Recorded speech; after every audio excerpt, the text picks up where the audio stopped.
I want to thank you guys for giving me this opportunity to speak in front of you all today. While being at Dakota Wesleyan, I have gone through so many different stages of life, and I have learned so many values that I will bring with me throughout my life. I have also grown in my faith so much during my time here. When I came to college, I had a relationship with God, but I wouldn't say it was a very personal relationship. It was more like, oh, it's Sunday, I'm going to go to church and I'm going to try my hardest to listen, but oftentimes I would get very distracted with the things that were going on in my life. I wouldn't really have any takeaways that I would bring into my weeks. It was really just me going through the motions of this is what I should do, this is what I'm going to do. In the times when I would struggle, I would pray to God and I would ask Him to help me, but I would never have that day-to-day relationship with Him, where I read the Bible and spent time in prayer. I started reading the Bible this past spring, and it carried over through the summer and into this school year. I know firsthand things can get busy and it can be hard to take the time to spend with God daily, but it's so important to do.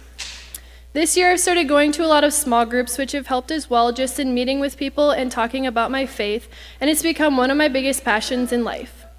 You can just see how much it's changed my perspective on things, and I want you guys who are kind of on the fence and going through the motions like I was to know that there is so much more to discover on your faith journey if you just take that time to spend with God.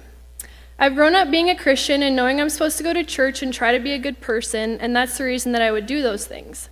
But actually having that relationship with God and walking through each day with Him is something that nothing on earth could give you. That's why I want all of you guys to take your relationship with God seriously. I want to encourage you guys to spend time reading the Bible and praying. When you're at your lowest, He's there for you. When you're at your best, He's there for you. He's closer than any friend you could ever have.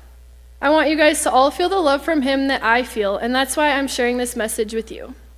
There are so many resources on campus. The two campus pastors, Taryn and Anthony, are willing to help you guys grow in your faith if you just take that step to reach out to them or even me. There's small groups, which there's tons of options of small groups, but basically they're different groups of people that meet and either read the Bible together, talk about the different ways God is working in their lives, and I know one that even watches a TV show where people act out the Bible. There's also chapel on Thursdays at 11 a.m. There's What's on Campus once a month on Monday nights, which stands for Worship Under the Stars, where we sing songs, pray, someone gives a devotional, and there's just a ton of snacks. Overall, there's tons of resources here for you guys to grow in your faith if you just make that effort. Like I said, I want you guys to know that when you're going through something that you can't carry on your own, that there is someone that is there for you.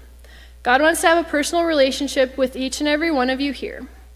I know what life is like with God, and I know what life is like without God, and so I just want to encourage you guys to have that relationship with God, because it's a peace and love that surpasses all understanding. I want to encourage you guys to be intentional with every opportunity you get and to grow in your relationship with those around you and in your relationship with God. Thank you.